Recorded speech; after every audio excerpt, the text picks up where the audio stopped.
में चोर को चोर कहा जाता है, लेकिन हमारे देश में चोर को संत कहा जाता है। बाल और दाढ़ी बना लेने से कोई संत नहीं हो जाता। संत रविदास चंगा तो कठवती में गंगा। आपने देखा हो कि भारत में मुसरी दंड मारत या 10-10 करोड़ के मुआवजे देवे चलो मान लो, भले गरीब हों लेकिन स्वाभिमान के बड़े पक्के हैं। 29 ईस्वी में किया गया जी। और 1619 काल्पनिक चीज़ है, बचपन से डर पैदा कर किया गया है। आपके दिल में धर्म एक जहर है, इसको जितना फीम है धर्म एक जहर है। इससे भी कोई आपके पिताजी कहते हैं प्रणाम बाबा, और वही ब्राह्मण का बच्चा आपके पिताजी से कम उम्र का होगा लेकिन आपके पिताजी का नाम लेकर पुकारता होगा। यही है ये। नमस्कार, जय भीम, मैं मंगलजीत और आप देख रहे हैं बहुजन एक्सप्रेस। आजकल बिहार में एक मुद्दा चल रहा है रामचरित्र मानस को लेकर, जो कि बिहार के शिक्षा मंत्री चंद्रशेखर जी एक टिप्पणी किए हैं। इस टिप्पणी पर बात करने के लिए, इस मुद्दे पर बात करने के लिए आज हमारे साथ बिहार के कम उम्र के नवयुवक पत्रकार नीतीश जी आज हमारे साथ मौजूद हैं। तो सर, सबसे पहले आपका बहुजन एक्सप्रेस पर स्वागत है। जी, बहुत बहुत धन्यवाद आपको। कैसे हैं सर? बहुत बढ़िया। सब आप तथागत गौतम बुद्ध की कृपा है और आप सब चाहने वाले की कृपा है।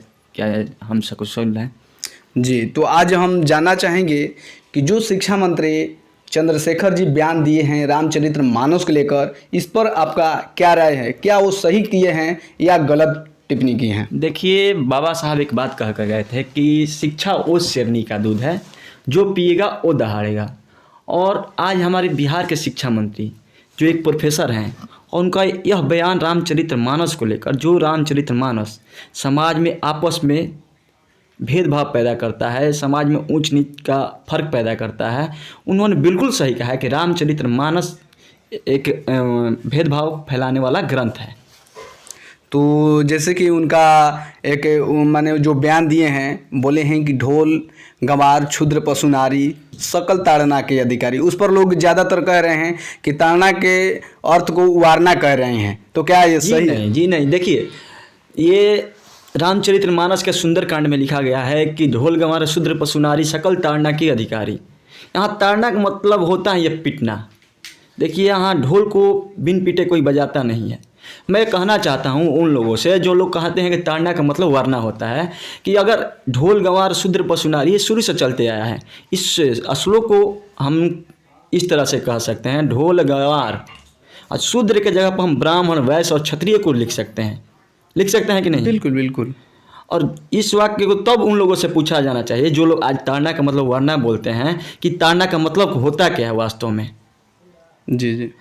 ताड़ना का मतलब होता है पिटना। ढोल गंवार शूद्र पशु नारी सकल ताड़ना के अधिकारी।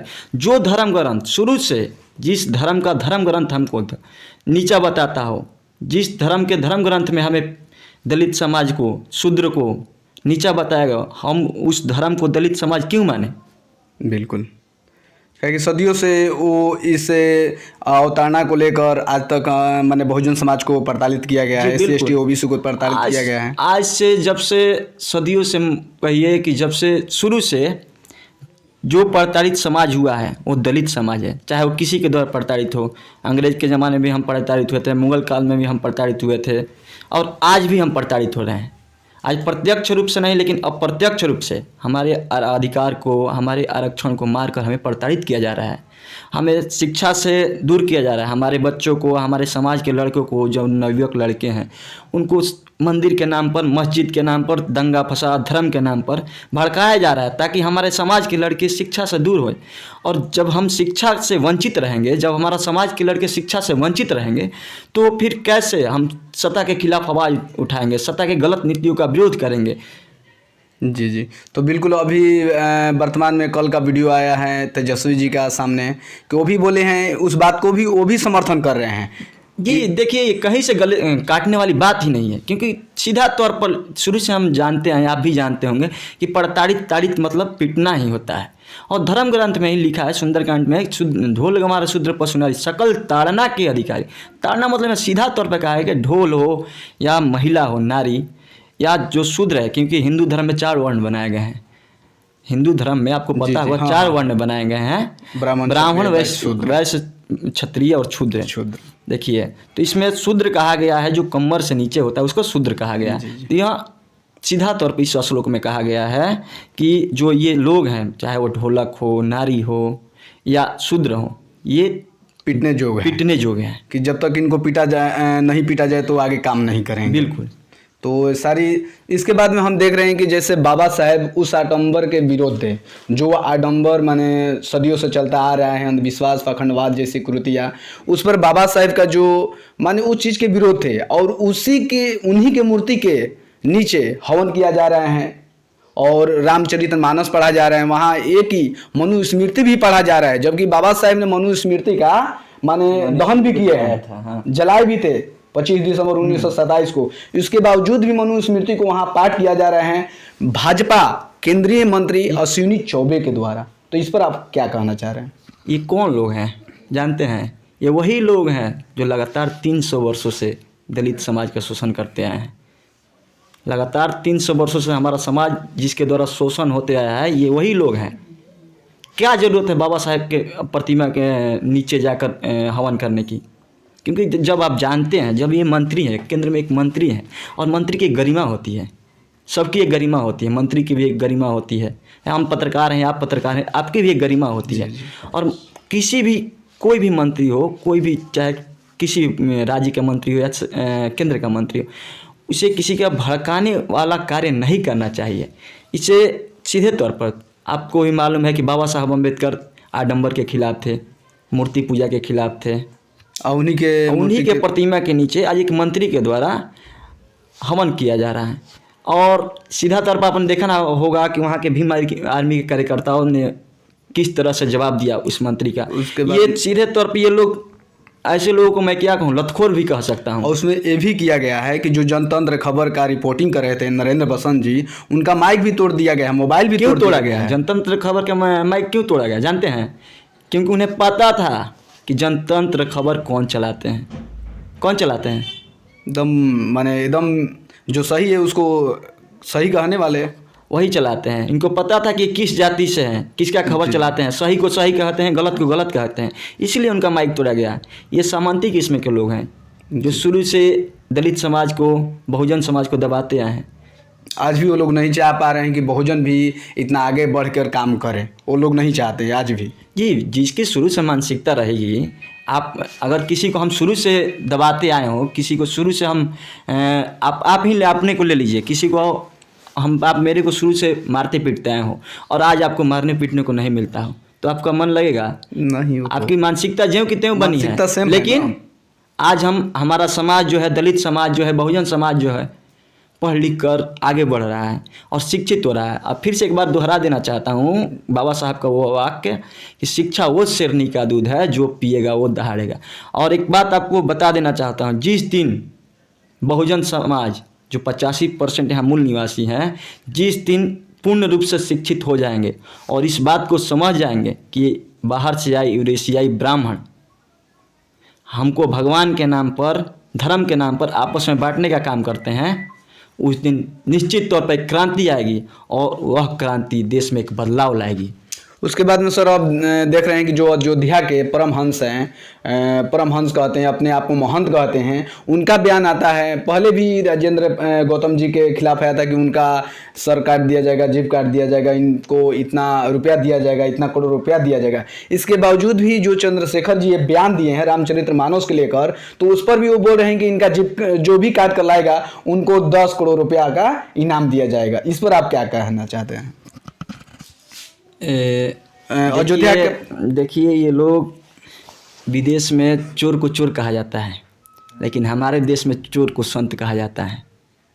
ये चोर लोग हैं जी। बड़ा बड़ा बाल और दाढ़ी बना लेने से कोई संत नहीं हो जाता। संत रविदास ने कहा है कि मन चंगा तो कठवती में गंगा। आपने देखा हो कि भारत के संत क्या क्या करते आए हैं। आसाराम को देख लीजिए, बाबा राम रहीम को देख लीजिए, इनकी करतूत सबके सामने है और ये संत लोगों की करतूत भी सामने आएगी। इनके पीठ पीछे क्या होता है, सामने क्या होता है। और ये लोग एगो भोजपुरी में कैसे तो कहावत बा कि घर में मुसरी दंड मारतिया 10-10 करोड़ के मुआवजे देवे चलो मान लो। वो मंत्री है। पहले तो इन पर तो कार्रवाई होनी चाहिए, कार्रवाई होनी चाहिए जी, इन पर कार्रवाई होनी चाहिए। ऐसे लोगों पर कार्रवाई नहीं, जो दंगा फसाद भड़काने की कोशिश करते हैं और समाज में द्वेष फैलाने की कोशिश करते हैं, ऐसे लोगों पर कार्रवाई निश्चित तौर पर होनी चाहिए। और मंत्री जी को भी चाहिए कि ऐसे लोग पर जाकर खुद से FIR दर्ज कराएं, जो इनका जीव काटने के लिए, इनका जान मारने के लिए पैसा देने का सीधा तौर पर खुलेआम घोषणा करता हो। इसके बाद में सर हम देख रहे हैं कि जैसे जब से बयान जारी हुआ है, इसके बाद में जो माने ऐसे ऐसे लोग हैं ज़्यादातर बीजेपी के, वो लोग चाह रहे हैं कि ये मंत्री इस्तीफा दे दे और माफ़ी मांगने के लिए वो लोग दबाव बना रहे हैं बिहार सरकार पर। तो इस पर आप क्या कहना चाह रहे हैं? ये कहाँ से माफ़ी मांगे? वो एक देखिए, हमारे समाज के जो बहुजन समाज के पढ़े लिखे लोग हैं, भले गरीब हों लेकिन स्वाभिमान के बड़े पक्के हैं, और स्वाभिमानी लोग किसी के चरणों में कभी झुकते नहीं हैं। और गलती कहाँ, गलत कहाँ बोले, फिर से बोल देता हूँ, गलत कुछ नहीं बोले हैं। तो आप उनके बातों को समर्थन करते हैं? एकदम समर्थन करते हैं, एकदम समर्थन करते हैं, और हम मरते दम तक समर्थन करेंगे कि रामचरितमानस आपस में द्वेष फैलाने वाला ग्रंथ है, आपस में ऊंच नीच का भेदभाव फैलाने वाला ग्रंथ है। क्या ऐसा समय भी आ सकता है कि जब जैसे बाबा साहेब ने मनुस्मृति को दहन किए थे, क्या ऐसा समय आ सकता है, क्या कि मनुस्मृति से थोड़ा भी कम नहीं है, क्या कि इसमें तरना मतलब पीटने का कहा जा रहा है। इसके बाद में तुलसीदास के द्वारा ऐसा भी कहा जा रहा है कि कितना भी क्षुद्र विद्वान क्यों ना हो वो पूजनीय नहीं हो सकता है। इसके बाद में ये भी कहा जा रहा है कि ब्राह्मण कितना भी मूर्ख क्यों ना हो वो पूजनीय है। देखिए, यहाँ जाति देकर कर्म देकर कुछ नहीं बांटा गया, जाति से कर्म बांटा गया है।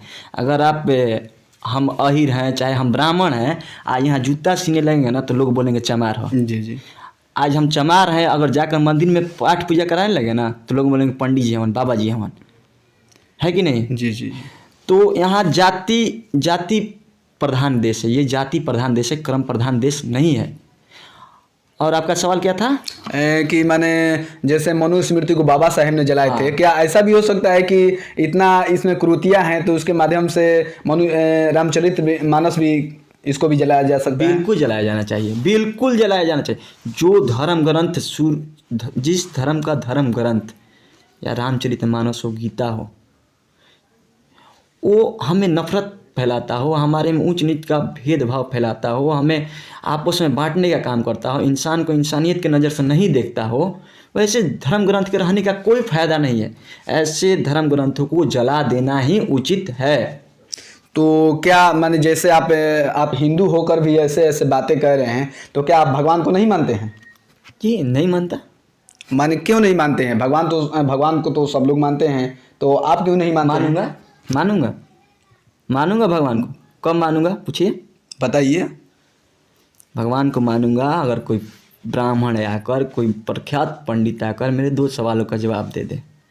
कौन सा सवाल? गीता में एक बात लिखी गई है जी जी, कि धरती पर कोई भी कार्य हो, या तो हवा भी बहता है, एक सीख भी डोलता है, तो भगवान की मर्जी से डोलता है। जी। जब छोटी छोटी बच्चियों का बलात्कार होता है, 6-6 माह की, 6-6 साल की, 9-9 साल की लड़कियों का बलात्कार होता है, तो ये भी भगवान की मर्जी से होता होगा। जब सारी चीज़ें भगवान की मर्जी से हो रहा है तो ये भी हो रहा है। इसको कबूलना चाहिए कि नहीं कबूलना चाहिए? क्यों नहीं? भगवान पे FIR होना चाहिए कि नहीं? बिल्कुल होना चाहिए। जब इस सवाल का जवाब कोई प्रख्यात ब्राह्मण आकर हमें दे दे तो मैं भगवान को मानूंगा। भगवान कैमरा का आविष्कार कब हुआ आप जानते हैं? जी जी। कैमरा का आविष्कार, जब सबसे पहले सफल कैमरा का आविष्कार 1629 ईस्वी में किया गया। जी। और 1629 ईस्वी में कैमरा का आविष्कार किया गया। और राम और कृष्णा कब की बात है? सतयुग की। सतयुग माने बहुत पहले की बात, बहुत हजार साल तब पहले। किसने अपने कैमरे से फोटो लिया होगा? किसने देखा होगा कि रावण का 10 सिर था, राम का शकल इस प्रकार से था, दुर्गा के इतना हाथ था, दुर्गा के इतने हाथ था, काली जी जीभ निकाली हुई थी? किसने देखा था? किसने देखा था? फिर एक काल्पनिक चीज़ है, भगवान एक काल्पनिक चीज़ है। बचपन से डर पैदा किया गया है आपके दिमाग में, हमारे दिमाग में। शुरू से जब हम पैदा होते हैं तो हमारे घर परिवार के जो गार्जियन होते हैं वो एक डर पैदा करते हैं कि भगवान हवा नहीं करेगा, पूजल जला, ये सब कर लन, एक डर पैदा कर। अगर आज हम यहाँ भगवान के बोलकर उल्टा कुछ गए तो बाहर हमको ठेस लग गया, बाहर हम मर गए, तो जानते हैं आप क्या बोलिएगा? बोलिएगा देखा भगवान के गाड़ी दे गई, नहीं चलते मर गई। एक भगवान नाम का एक डर पैदा किया गया है। पैदा किया गया। और इस डर को निकालने की कोशिश भी की जा रही है, तो उनका जीव काटने के लिए 10 करोड़ की घोषणाएं हो जा रही है। जी जी जी। तो यही बात है, यही सब चल रहा है। तो सर जो धर्म क्या है, मैं आपसे जानना चाह रहा हूँ कि धर्म के बारे में आपका क्या राय है? देखिए, धर्म एक अफीम है, धर्म एक जहर है। धर्म को जितना कुछ कह दीजिए कम है। धर्म एक अफीम है, धर्म एक जहर है। इससे भी कोई घटिया शब्द होगा धर्म के लिए तो मैं कहना चाहता हूँ, अगर आपके पास आए तो बता दीजिए। जी। ठीक है, धर्म आपस में नफरत फैला, हिंदू मुसलमान जात पात ये फैलाता है। धर्म को किसने बनाया? हम इंसानों ने। ब्राह्मणों ने जाति को बनाया ताकि उनका पेट चल सके। आपके घर कोई आता होगा ब्राह्मण का बच्चा, आपके पिताजी कहते हैं प्रणाम बाबा, और वही ब्राह्मण का बच्चा आपके पिताजी से कम उम्र का होगा लेकिन आपके पिताजी का नाम लेकर पुकारता होगा। जी। यही है, ये एक पाखंड है, पूर्ण रूप से इसे पाखंड कह सकते हैं। काल्पनिक चीज़ है और ईश्वर का कोई रूप स्वरूप नहीं होता। ठीक है। तो आपने नीतीश जी का इस बयान पर आपने सवाल का जवाब सुने, और ये द एक्टिविस्ट के नीतीश जी हैं जो कि पत्रकारिता बहुत कम उम्र के हैं और बहुत अच्छी पत्रकारिता कर लेते हैं। और तो आप लोग इस बयान पर आपका क्या राय है, इस सवाल और जवाब पर आपका क्या राय है, प्लीज़ कमेंट करके ज़रूर बताएं। जय भीम।